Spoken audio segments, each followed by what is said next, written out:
Salutations, ladies and gentlemen. Thank you guys so much for taking some time out of your busy days to join me for another video. I am going over the Bills and Dolphins game in this one. I'm going to give you a full review looking at the main matchups that we are going to see in this game. I'm really excited to review it with you. Make sure you like the video if you enjoy the content and subscribe to the channel so you don't miss anything. We are on our way to our first 1,000 subscribers. You can be a part of that by clicking that button for me.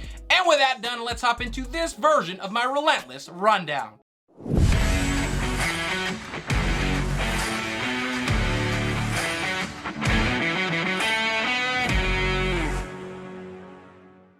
On Sunday afternoon, we have the 2-seed Buffalo Bills at home against the 7-seed Miami Dolphins. These two teams split the season series, each team winning at home by 3 points or less. Buffalo had to storm back in their second meeting back in week 15. They scored the last 11 points of the game to win 32-29. In 2 games, in this series, Josh Allen has over 700 passing yards, 7 tutties, and 0 picks. The other side, Tua Tagovailoa is still questionable to play and has yet to be cleared of the NFL's concussion protocol. We all know what Josh Allen brings to the table, but the numbers pop, so I will share them.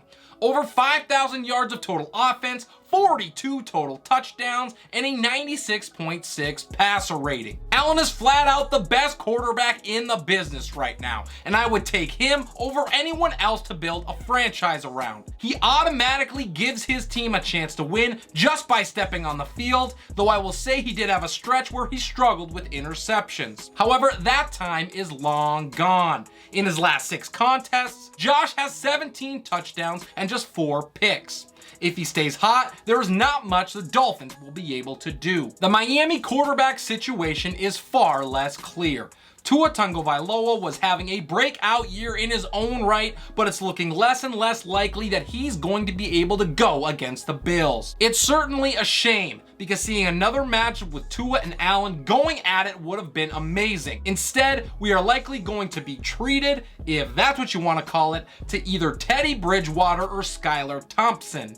Yikes. The drop-off is substantial, and while I don't like either one's chances at pulling an upset, there is some good news for Miami. Their receivers are not only good enough to overcome the loss of Tua, but they actually have a skill set that can survive and even thrive no matter who ends up starting for the Fins. Tyreek Hill is one of the best receivers in the game flat out, and Jalen Waddle is making a case to be seen as an elite guy as well. Each has incredible speed, burst, short area quickness, and elusiveness. They are a nightmare to defend, and the fact that there's 2 of them makes it that much harder to try and shut them down. Waddle and Hill combined for 15 touchdowns and over 3,000 yards this season. They became just the 4th duo ever to crack that 3,000 mark. When you consider the quarterback issues they faced, it is clear that they are a top 3 duo in the league, and I wouldn't argue if you wanted to give them the top spot. If they can get the ball in space enough and break a couple big plays, Miami might be able to stay in the game long enough to steal it late. The Bills were supposed to have a complement to Stephon Diggs this year that could hopefully challenge what Miami has put together, but that has not exactly materialized. While Gabe Davis has been a solid contributor, he's been far more boom bust than Buffalo was expecting. Davis has 8 games this year with under 40 yards receiving, which is shocking when you consider that he's the clear number 2 option for a team that had a quarterback throw for over 4,200 yards. The pair still combined for 2,250 yards and 18 tutties, but Diggs did most of the heavy lifting. Diggsy is a top 5 wideout in the league, but he hasn't shown it over the last month plus, with just 1 game over 60 yards in his last 5.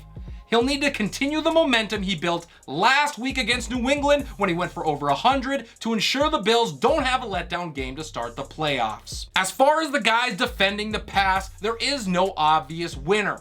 Miami has been bad over the course of the entire season, surrendering the 6th most passing yards, but they have buckled down significantly over their last 3, giving up just 181 yards per. Buffalo is above league average, but they've been more vulnerable than we thought they'd be at this point in the year. Dawson Knox gives a heavy advantage at tight end to the Bills. He's been on fire over his last 4, scoring in each of them while compiling 190 yards. Knox is an excellent red zone threat with soft hands and great body control. On the other side of the field is Mike Gesicki, who has taken a huge step back after back-to-back 700-yard seasons. He's sitting at just over 300 yards this year, but a lot of that hasn't been his fault. Poor offensive line play has caused him to remain a blocker far too often, and his 46 targets are his lowest opportunity total since his 2018 rookie campaign. He'll likely be asked to do a lot more of that against Buffalo's ferocious pass rush. The running game for both teams leaves a lot to be desired, at least as far as actual running backs are concerned. Devin Singletary has been just fine for the Bills, and rookie James Cook has seen his role increase down the stretch. But Buffalo would much rather just let Josh Allen keep it and create,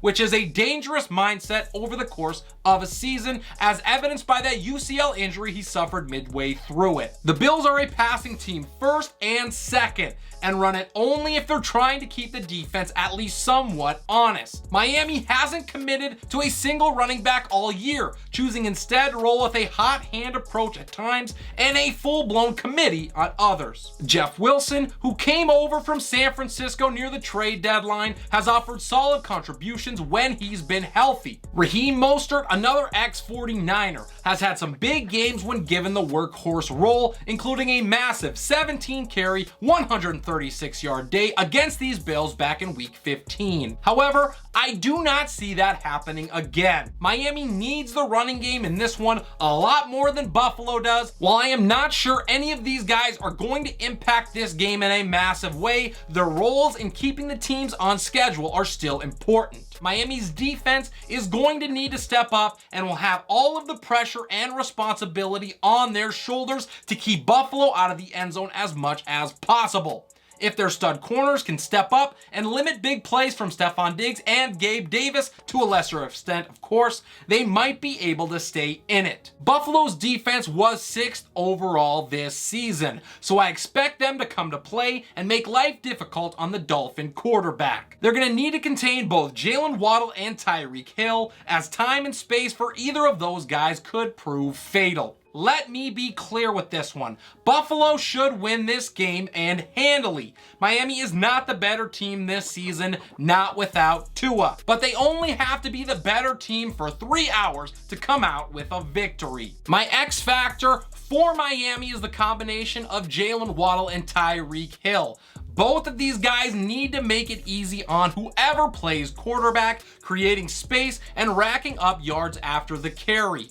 I know the ground game is important for Miami, but to score with the Bills, they're going to need big plays in the passing game. And for Buffalo, it is that rushing defense. I don't think Miami has any chance of winning this game if they can't control the clock and keep the Bills' offense off of the field. Buffalo cannot give up another monster day to a Dolphin rusher. It almost cost him in Week 15, and it could here as well. My keys to victory for Miami are to contain Josh Allen and keep him on script. He is very dangerous when he gets off it. They need to limit big plays, and they also have to win the turnover battle. For the Bills, it is to stop the run, make the quarterback uncomfortable, and play complementary football.